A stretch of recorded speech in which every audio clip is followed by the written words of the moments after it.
Και πριν συνεχίσω, θυμηθείτε να κάνετε εγγραφή στο κανάλι και να ενεργοποιήσετε το καμπανάκι για να ενημερώνεστε άμεσα για τα καινούργια βίντεο. Κάντε και ένα like και μοιραστείτε και το βίντεο. Όλα αυτά θα μου δώσουν χαρά και κουράγιο για να συνεχίσω και σας ευχαριστώ.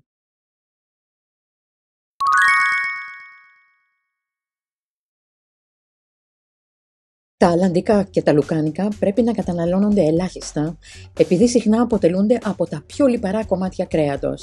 Η υψηλή περιεκτικότητα σε αλάτι, σε επεξεργασμένα κρέατα, όπως το μπέικον και τα λουκάνικα, είναι ένα πρόσθετο στον κίνδυνο καρδιαγγειακών παθήσεων.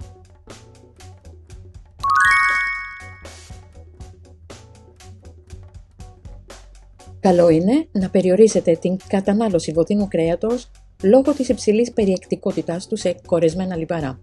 100 γραμμάρια μη κομμένου βοήου κρέατος περιέχουν περίπου 99 χιλιοστόγραμμα χολυστερόλης και 29,4 γραμμάρια κορεσμένου λίπους. Η κατανάλωση τόσο κόκκινου κρέατος όσο και επεξεργασμένων κρεάτων έχει δείξει μία σταθερή σχέση σε πολλαπλές μελέτες με αυξημένους κινδύνους καρδιακών παθήσεων, καρκίνου και διαβήτη, με την έκταση του αυξημένου κινδύνου να ποικίλει ανάλογα με την ποσότητα κόκκινου κρέατος που καταναλώνεται. Τούτου λεχθέντος, το κόκκινο κρέας είναι μια καλή πηγή διατροφικών πρωτεΐνων, σιδήρου και βιταμίνης B12, παρά τα ωφέλη αυτά όμως, επιβάλλεται να περιοριστεί η πρόσληψη σε όχι περισσότερες από 2 ή 3 μερίδες την εβδομάδα. Και για να απεικονίσετε ένα μέγεθος μερίδας, σκεφτείτε ένα μισό φλιτζάνι.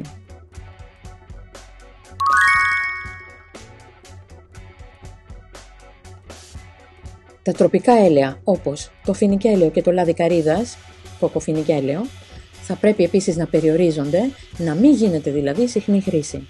Σε ορισμένες μελέτες αυτά τα έλαια φαίνεται να αυξάνουν τόσο τα επίπεδα κακής χολυστερόλης LDL όσο και τα καλά επίπεδα HDL.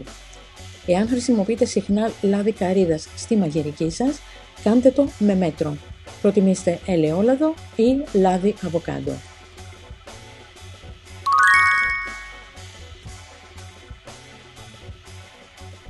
Τα βουτήματα είναι μικρά γλυκά κομμάτια ζαχαροπλαστικής που συνήθως συνοδεύουν τον καφέ ή το τσάι. Συνήθως είναι φουρνιστά και μοσφοβολούν βούτυρο και βανίλια. Μπορούν να γεμιστούν με σπιτική μαρμελάδα ή να καλυφθούν με κουβερτούρα. Αυτές οι νοστιμιές όμως περιέχουν επίσης μεγάλη ποσότητα βουτύρου ή λίπος, το οποίο, το μαντέψατε, μπορεί να είναι πλούσιο σε κορεσμένα λιπαρά. Τα βουτήματα συνήθως περιέχουν επίσης υψηλές ποσότητες ζάχαρης.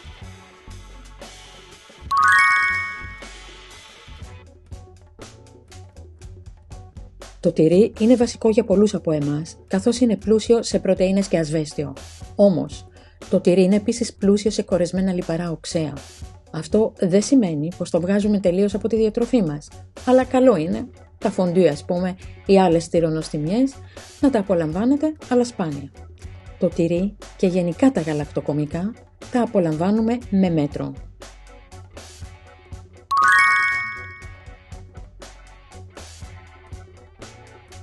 Το βούτυρο είναι υψηλό σε κορεσμένα λιπαρά οξέα, τα οποία προέρχονται τόσο από ζωικά λίπη, όσο και από φυτικά έλαια και ευθύνεται για αυξημένα επίπεδα χολυστερόλης. Η American Heart Association συνιστά περίπου 13 γραμμάρια κορεσμένου λίπους την ημέρα.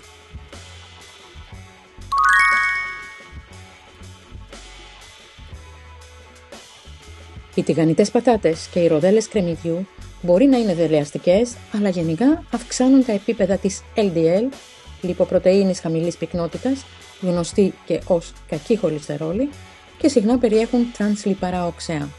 Τα τρανσλιπαρά οξέα έχει αποδειχθεί ότι αυξάνουν τη θνησιμότητα και τις ασθένειες από καρδιαγγειακά νοσήματα με τρόπο παρόμοιο με τα κορεσμένα λιπαρά οξέα.